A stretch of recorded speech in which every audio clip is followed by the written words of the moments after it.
Yo, what's going on, guys? So in this Engineers Club episode, I actually have a special guest. He goes by Wavy Wayne. If you don't know him, you should know him. He's probably one of the originators of YouTube tutorials, taught me a lot, taught you a lot. So I'm gonna let him introduce himself really quick, and I'm just gonna ask him questions about his workflow and just his journey. Yo, what up? What's going on? Hey, yo, hold up, what up? I gotta stay in the MixedByEl. Hey, what's up, guys? I'm Wavy Wayne, audio engineer. Now, look, I be messing with L because my man be mad chill no matter what the situation. But me, you already know I'll be turned up. Wavy Wayne, WavyProAudio.com, bro. I'm a engineer, mixer, recording engineer. We got the store now, Wavy Pro Audio, where we be selling Pro Tools and Studio One, and we got FL Studio on there too. And bro, shout out to you recognizing, being one of the first. I definitely wasn't the first, but I was in the first class of YouTube tutorials. Well, I'm gonna say like in our community, I think the black and brown community, I was gonna say the urban community, yes. Yes. Like for us, I feel like you were the originators, like you and Help Me Devon, like that. Yeah. I always say that. Bro, I was watching so much Dave Pensato in the layer, and I'm like, bruh, I love Pensato. Don't get it wrong. But I'm like, bruh, you know what's crazy? Is nobody that's like young and fun making these videos. Appreciate you letting me come through to talk to you and pick your brain a little bit. Welcome, man. Yeah, I do like the studio too. So is there anything that you want to highlight, like what you got new in the studio right now that you're using a lot? I see you got the PreSonus Quantum right there. Man, yeah. So yeah, this is a PreSonus Quantum HD8 interface, I believe. Yeah, and are you using that right now, or you just got it hooked up? I bounce in between so much stuff. Like, you already know how we get so much stuff as like audio influencers that like I'm always swapping out stuff. Like even these focals, I love these focals, and I just put them back up like 2 months ago. Like I was just been like swapping out speakers. I was like, I kind of gotta go back to these, man. Like I love these focals. So it's always something new that we swapping out. Probably the newest thing that I'm doing in here is this Peluso 22-251. Okay. So this is a 251 recreation from a company called Peluso, handmade in the US and stuff. So I had when they shipped it to me, the tube got damaged, so I swapped the tube out last night on the Twitch. Shout out to the Twitch. If you ain't know, I be streaming on Twitch, so make sure you tap in with me too. Sure. I'm brand new. Yeah, definitely. I'm brand new on there, but we lit. But so I swapped the tube out, and I just been testing this mic out, man. I really like the forward sound of it though. So talking about swapping tubes, they like companies will be like, we're gonna send you a new tube, swap it out. I don't know how to swap no tube. Like is that a normal thing? It's easy. Are you supposed to know? Listen, yes. If you're an engineer, you should know how to maintain your stuff, right? If you have tube gear, you got to know that tube is like a light bulb, right? Eventually it's going to go out. It's fragile. It's going to break. It's going to do weird stuff. It's going to sound weird after a while. And you can get different tubes to just mod and change your sound of your microphone. So if you got any tube microphones, any tube gear, preamps, anything like that, definitely learn how to change the tube because it's going to happen eventually. Yeah. So I haven't had any issues with my analog gear to bump into that, but I know one day I'm going to have to, and I'll literally was going to try to call the number warranty. Hey, can y'all fix this? It's a super easy process, bro. I was telling everybody yesterday how like I literally open up every microphone. So let me show you something right quick. Hand me that bag right there. Yep, that black bag right there. Is it something on top of it? Yep, it'll be all right. Yep. This microphone, this is a Gauge ECM 87. And when I get a new microphone, one of the first things I like to do is open it up and see what's going on inside. And with this microphone, I actually opened it up and I discovered, because I'm not going to first read the manual, but I opened it up and I discovered there's a high pass filter. There's a button in here that you can just click on and off. That you can click on and off. How would you ever have known that, right? There's other mics that you'll open up and like you'll be surprised. Like I don't know everything that's on the motherboard, but there's like some shaky stuff that be happening. A lot of people rig their microphones. They'll say like, oh, if you turn this, it's gonna sound like this. Like a lot of people, like I hear it or I see it on Reddit a lot. Like people who rig their microphones. Yeah, you can mod it up. You can come in here and swap out a capacitor or a transformer and make the mic sound different, right? Yeah. So at Mixnick this year, Young Guru is gonna be building probably a summon mixer, a summon amp on stage live and kind of going through all the components, because that's one of the things like you asking a lot of the engineers, we don't think about that. We don't think about like what's actually in the gear, what's the different stuff that it's made out of. And when I was talking to Guru the other day, he was making a point. It was like, if you're a race car driver, you probably should know a little bit about how the transmission works and how the engine works, and you know what I'm saying. Yeah. You need to know some of those things, right? So you can at least better communicate with the pit crew. You know. Yeah, no, for sure. I guess it's the same thing like what rappers should know, like studio etiquette. You know, just like should know a little bit of at least some terms and stuff, right? Like at least like reverb, delay to be like, yo, I want this or I want that. I was gonna ask you this anyways. So how do you feel about summer mixing in like 2025? I had a summer mixer. I ended up returning it because I didn't fall in love with it. I didn't feel like it made like a big difference. I think my mix bus makes a bigger difference with my plugins than a summer mixer, but I didn't see the justice in it right in and there. But I told myself I'm gonna try another summer mixer and see if I fall in love with that one. So I have the Neve 8816 summer mixer right here, right? And I really love it. It's so fun to use. I don't use it a whole bunch though. Mm-hmm. You know, one of the main reasons is like I literally could be working on 6 mixes in a week. Yeah. And then doing a revision today from a mix I did a month ago. Yeah. The way I like to use it, right, it's got 16 channels. I like send stereo pairs and like actually do my blending on the summer mixer. Mm-hmm. And then I say the recall and all that. And it just take a lot of time. You know, it's cumbersome. You know, when you start using the hardware, you got to document and save all these different files and all of this stuff.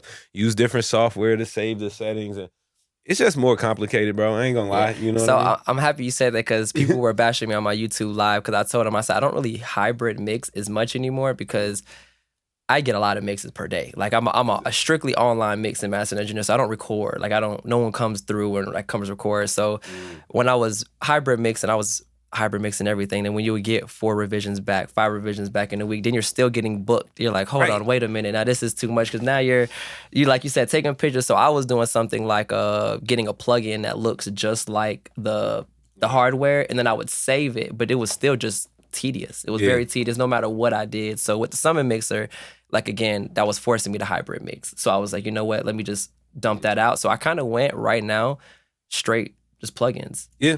I mean, when I see some of the top engineers in the game doing that, like I came up in Quad and there was an engineer that worked there, Michael Brower, right? He's one of the top engineers in the world, man. Look him up if you don't know him. But he literally had like 8 towers, like 6 feet tall towers of all analog gear, right? That he used to mix through, and then he using the SSL. Mm-hmm. He switched to mixing only in the box.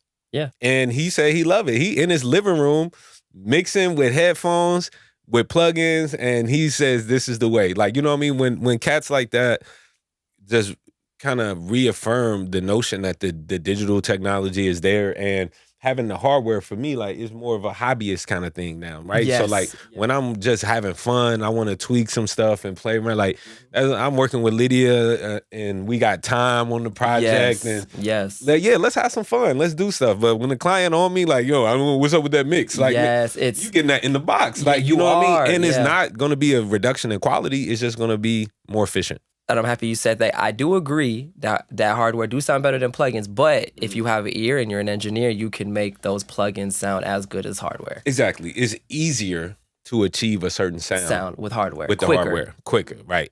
But like you said, if you know what you're looking for and you know the tools that we can use to replace that same feeling, then we get it done. You know what I'm saying? We use a lot of saturation, a lot of, it's all a feeling. And what hardware gives you is just like a warmer feeling. And I always tell people, like, out of plugins, you do get like a bright sound. That's the best example I always get out of anything at A and B. Hardware also give you like a depth and like a texture that you can't get with the plugin. It's just like weighty. You know what I'm saying? Yes. But then I also weigh that against, like, all right, after we do all that, it sounds really good in the studio. But then once we get to streaming services and you listening through whatever headphones you got from Family Dollar, like, is that even translating? Right.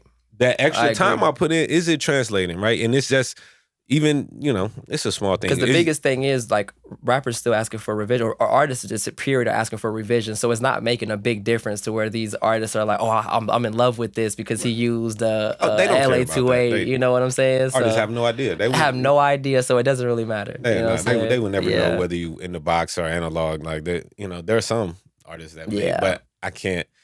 At this point in time, like you said, kind of like with my 2-bus chain and the way I'm processing stuff in the box, like, I'm doing a lot of my decision making to impart analog flavor. So how do you feel about like the plugin market nowadays? Do you think it's like oversaturated with like everybody trying to make plugins? Yes, I do. Yes, That's why and no. I asked. Yes and no, man. Like I like the fact that everybody kind of get to do something, right? And I do feel that every individual could potentially have something special that they bring into the table. For sure. So I don't want to negate it and be like, only, gatekeep the plugin making, right? Because everybody should be able to make some plugin. Like, if you got an idea, like, let's make it, right? But I was just talking with an engineer the other day for the Wavy Seals Elite. We did an interview with him. His name Neek. He did like a lot of like Little Skies and you know Neek? Yeah. I did a lot of work. Well, I just did a YouTube video with Neek. Yeah, man. Yeah. So we did a talk with Neek and when I'm working with Leslie and looking at his sessions, he's not using all this new stuff. Like these dudes using old Waves plugins that have been out for almost 20 years now. Yes. And that like ain't no whatever the top new Spectral thing, they're not using it. Nope. And they're making They don't hits. even know about it. They don't even know about it. Using the old, like one of my mentors still using Pro Tools 7 to this day. The only compressor he ever used is the stock compressor in Pro Tools. And my man's got probably 10 million more records sold. You know what I mean? Like, so it's all about how you use stuff, man. And honestly, like I said, I like the fact that people are able to make whatever they want to make if they feel like they're really helping the game out. But for the consumers out there, like learn how to listen and use what you got. Like you can literally make the shit sound good with your stock plugins. Facts. And if you can't do that, then it's a knowledge problem, not a gear problem or a plugin problem. Exactly. You just got to learn what you have type of deal. What subscription would you start with? Like just one subscription if you just had to pick one. I mean, Waves. Me too. Yeah, me you would too. have to go with Waves. Yeah. Waves has all of the classic plugins. It's just been on too many hit records. Like the Waves just been like it just has like a reputation that is just like I don't think you got to go with Waves. So if you only went with your stock plugin and Waves, you got everything you need. You got Waves too from recording, mixing, mastering, production. You got everything that you need if you just get the Waves subscription. Yeah, shout out to you, Waves. This is not sponsored, but maybe it should be. All right, now. Oh man. So do you think expensive plugins actually sound better than the cheaper ones? No. You think they all sound the same? No, it's not about what it sound better. They might be more accurate in what they are portraying to do. Like, you know what I mean? Like some plugin might say that it's doing one thing and it may not be doing it as accurate as it really is, right? So some plugins may be more accurate, but do they sound better? It's all about how you use it. Like you could use plugins wrong, like use it wrong. Like who's to say like what, you know what I'm saying? Use a compression. Yeah. You use Soothe to make shit sound distorted if you want to. For sure. You know what I'm saying? Sure. Like, you don't like do the opposite. Do the opposite. So like it don't matter what the cost is necessarily. I think Waves is on that topic, like Waves making all these different plugins, they sound phenomenal. And yeah, is it worth 10 times more sometimes to go and get this other plugin? Absolutely not. Facts. I agree. It's not. Yeah, I'm happy you said that because someone actually commented. I did a video for Help Me Devon his plugin, the Black Vortex. Yeah. And I used his plugin on delays, and he didn't even like, advertise it that way. So when I was using it, they were like, "Oh, I didn't even think about back like in the mix, just pushing the delay back in the mix, just making the mix just fit in with it more." So a lot of people were just like, I didn't think about doing it that way. Now I'm going to use this plugin. So it's like you don't always got to use it the way that people advertise their plugin or like, I think about it like, bro, look how I wear my hat. I think they made it to wear like this. Yes, exactly. It's like that's how you get your own style. Now you got your own style. You turn it to the side a little bit. You know what I mean? Like it's the same thing with the tools that we got, man. Exactly. Totally agree. Have you tried Smooth Operator from Baby Audio? I have. That's cool. It's a cool plugin. You like it? Did you try the Pro? Or did you just only have the first version? I haven't used it in a very long time. So if the Pro is new, huge upgrade, way better. You think it's it's way better. Yeah. I kind of use it with Soothe hand to hand sometimes. I let Soothe kind of just touch the top end, and then I'm letting Smooth Operator kind of just touch like the mid range. Right. So what you think about like as far as that's like controlling like Spectral dynamic kind of plugin, right? You know what I've been using lately is a lot of Pro Q4. Like since they got the Spectral, so it's like now you don't even like now I don't have like I'm already here. I'm gonna be using the Fabfilter EQ anyway. I'm already here. I take it up the next step make this band Spectral move on. You know what I mean? And we're reducing the amount of processing, reducing the plugin load. So how do you compare, I guess, that system with Soothe? Because see, I don't have Q4, so I don't know. I still have Q3. Oh, so I still use Soothe for certain things. Like for one, like I really like to use Soothe, like the Jason Joshua method of like side chaining with the kick with the bass, the 808 with the kick, right? And I also will use it in certain instances where I will like notch out a narrow band in like the upper mid range, and and then on a 2-track, like side chain the 2-track to kind of duck some of those mid range frequencies if they're a little harsh, and it's like limited and all that. And I'm trying to get the vocal to fit in there, so I'll use it like that. I use a lot of and I just like to go with Soothe because for me, side chaining and Soothe is a lot easier than side chaining in the Fabfilter Pro Q3, like or 4, right? 4, yeah. Like it's not hard to do it, but it's just like boom, boom, boom. Extra steps. It's a couple extra steps, right? So I just like to minimize the steps. So and I do like Soothe, and since I paid, whatever I paid for it, you're gonna use it. Yeah, you're gonna use it type of different. So I use that for that. So they just different. They're different. I mainly will use the spectral dynamics on the Fabfilter Pro Q4 when I am like boosting like top end frequency. So I'll like do like a high shelf, and then sometimes you like want to make the vocal or something brighter, but then that's when you start getting some of those high end resonances and artifacts, and so I'll just I brighten it up, but then let's go ahead and also like spectral dynamics to get to make it clean. Cool. And normally that would have made you use another plugin to do that. You would have just went and put Soothe after it. Exactly. Yeah. I'm gonna try Q4 because I know it's been a lot of hype about it. I just haven't got on yet. Man, the features are dope, man. Yeah. I like the feature. Do you have other plugins like Fabfilter? Not all of them. Not all of them. Do you have like the compressor? I want the compressor and the de-esser. I got the compressor. I don't think I have the de-esser. I have the R2 reverb. Saturn 2 is one of my favorites as well. You ever use Saturn? No, I don't have Saturn. I have never tested out Saturn. Fire. And I got the Pro MB, the multi-band. Okay, yeah. So I haven't really tried any of those. And the L2. So I wanted the L2 too. So I think I got the I can't even think of the plugin right now. I mean, recently I used to use the Fabfilter Pro L2 a lot on mixes, but now I've been just using the ozone maximizer, so I haven't been using the L2 as much. Okay, I've been actually using the Oxford limiter a lot. Yep. Yeah. And and Nick put me on that. So I did a collab. I did a collab mix with him. What I was telling you about what I wanted to do with you. So I did that with Nick. Okay. So I learned a lot from his process, and he put me on that. He turned on a knob. I said, "Oh, you getting all this mid range from this curve knob on the thing?" I said, "Oh, I need that right there." I think when you work with different engineers to just see their technique, you can learn something just absolutely off the muscle. That's why I like talking with so many engineers and interviewing. Like even though we be doing them, I interview a new engineer every month for the Wavy Series Elite, and what we just try to like take something from everybody, man. Like I'm gonna take something from you, I take something from you, and then you build your own way of doing things. But you pick up little bits from everybody along the road, and like stuff that makes sense. Like, oh, you know what? I like that. For sure. I might not like that, but I like that though. Yeah, exactly. And when you're recording an artist, what is like your go-to like vocal chain from hardware to your plugins, if you put any plugins when you're recording? So from hardware, it depends on the mic, but I'm a big fan of like, I love U47 style microphones for like vocals. So like most times I will try a 47 style mic, from I got like 4 of them, so I'll depending on which one fits the day. So I will go with some type of 47, and then Neve. Or I really love the Shadow Hills mono gammas. You were telling me about that, bro. I love those. But Neve. Lately, I just been going Neve, the Warm Audio 1B. I'm a huge fan of the Distressor too, so I'm between. I gotta give me a Distressor, man. I'm either between like a 1B or Distressor, and and then I hit Hollow. Okay. I love the carbon pre's are super clean too, though. Yeah.